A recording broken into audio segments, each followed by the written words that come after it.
fala sobre amor. Amar não é gostar, essa frase é dele. Essa frase é de Caio. Começa, Caio, você. Fala sobre amar não é gostar. Por que amar não é gostar? Por causa do que eu aprendi no Evangelho. Porque Jesus foi que nos ensinou com explicitude que amar não tem nada a ver necessariamente com gostar. Às vezes a gente ama gostando. E muitas outras vezes a gente ama sem gostar.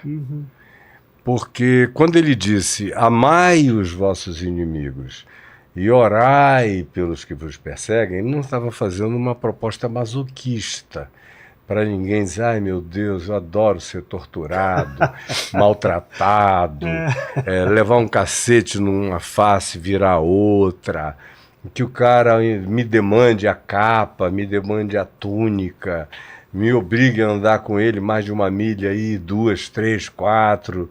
Não, ninguém saudável aprecia essa coisa.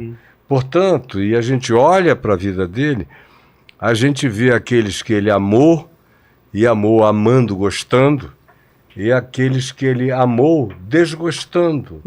Desgostando do que faziam, desgostando de como eram, desgostando do que se tornavam para os outros, desgostando do que propunham, mas, no entanto, jamais desistiu de amar ou de crer na possibilidade de uma engenharia reversa na consciência, de quem quer que fosse. Até mesmo quem veio atraí-lo, sem nenhuma hipocrisia, quando o cara chegou, ele disse, amigo, a que vieste? Então ele sabia exatamente, tinha acabado de dizer a Judas, chamado Iscariotes, o que tu tens de fazer, faze-o logo, faze depressa. Não fica nem perdendo tempo para fazer isso, que eu já sei o que é. Mas, quando o cara chegou, ele olhou, foram 3 anos e meio de convívio. Houve todo tipo de afeto, de troca, de carinho. E Judas, de acordo com os melhores comentaristas e com o paralelismo neotestamentário histórico, devia ser um indivíduo academicamente sofisticado, provavelmente o mais sofisticado de todos aqueles 12. Provavelmente fosse a melhor conversa, num nível de elucubração, de elaboração de pensamento. Jesus devia apreciar muito o conversar com ele. E era um indivíduo que tinha algumas perspectivas de significado do reino de Deus que não eram exatamente as que Jesus estava propondo.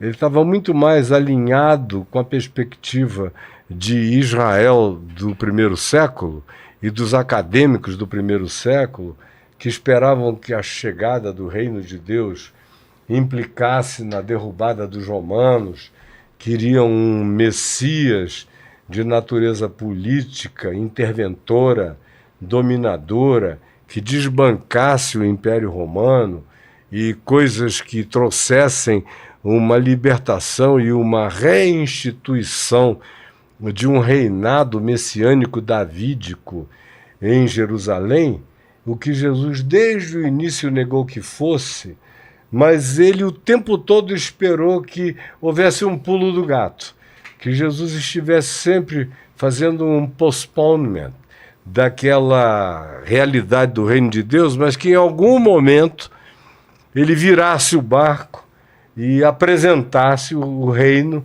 nas perspectivas que os zelotes queriam, que quase todos os grupos de Israel desejavam, incluindo os fariseus e os saduceus e qualquer outro indivíduo, como os próprios apóstolos de Jesus tiveram e nutriram essa expectativa o tempo todo. E Jesus dizia a eles que não seria assim, mas eles não criam de modo algum que Jesus estivesse dizendo o que Jesus estava explicitamente dizendo.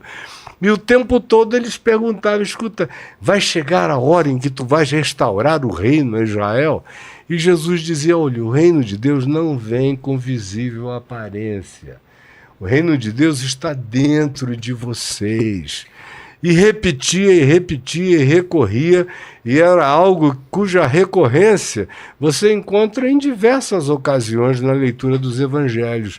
Mas os evangelhos, os 4 evangelhos que a gente tem, que estão no texto do Novo Testamento, diziam: os seus olhos estavam como que impedidos de ver, os seus corações estavam bloqueados para entender.